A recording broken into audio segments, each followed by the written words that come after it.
ଆଜ୍ଞା ନମସ୍କାର। ଶଙ୍କର ମୋଚନ ମହାବୀର ହନୁମାନ ଜୟ ଜଗନ୍ନାଥ। ଆଜି ଗୋଟିଏ ଏ ବ୍ଲଗ୍ରେ ମୁଁ ଗୋଟେ ପ୍ରଶ୍ନ ପଚାରିବି।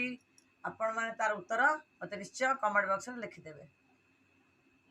କେତେ ଗୁଡ଼ାକ ପ୍ରଶ୍ନ ମନ ଭିତରେ ଏମିତି ଉଙ୍କି ମାରୁଛି, ଆପଣମାନଙ୍କୁ କହିବାକୁ ପଚାରିବାକୁ ବହୁତ ଇଚ୍ଛା ହେଉଛି।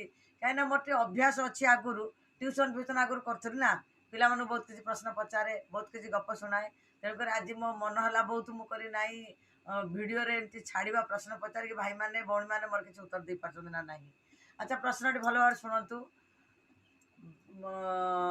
ଯେ ଶଳା ଭିଣୋଇ ଶ୍ୱଶୁର ଜ୍ୱାଇଁ ତିନି ଫଡ଼ା ପିଠା ଭାଙ୍ଗିଲେ ନାହିଁ, ଗୋଟା ଗୋଟା ଖାଇଲେ।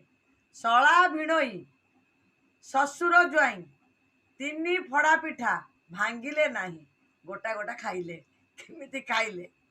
ତିନିଟା ପିଠାକୁ ଚାରିଟା ଲୋକ କେମିତି ଖାଇଲେ? ମୋତେ ଏଇଟା କମେଣ୍ଟ ବକ୍ସରେ ନିହାତି ଲେଖିକି ଜଣାଇବେ। ମୁଁ ଗୀତାରାଣୀ ପଣ୍ଡା। ମୁଁ ଏ ମନରେ ପ୍ରଶ୍ନଟି ଥିଲା, କେବେ ଭାଇମାନଙ୍କୁ ପଚାରିବି, ଭଉଣୀମାନଙ୍କୁ ପଚାରିବି, ତାର ଉତ୍ତର ମୋତେ କମେଣ୍ଟ ବକ୍ସରେ ମିଳିବ। ଏ ପ୍ରଶ୍ନର ଉତ୍ତରଟି ମୋତେ କମେଣ୍ଟ ବକ୍ସରେ ନିହାତି ଲେଖିକି ଜଣାଇବେ। ଜୟ ଜଗନ୍ନାଥ। ହେ ପ୍ରଭୁ ସଙ୍କଟ ମୋଚନ ମହାବୀର ହନୁମାନ।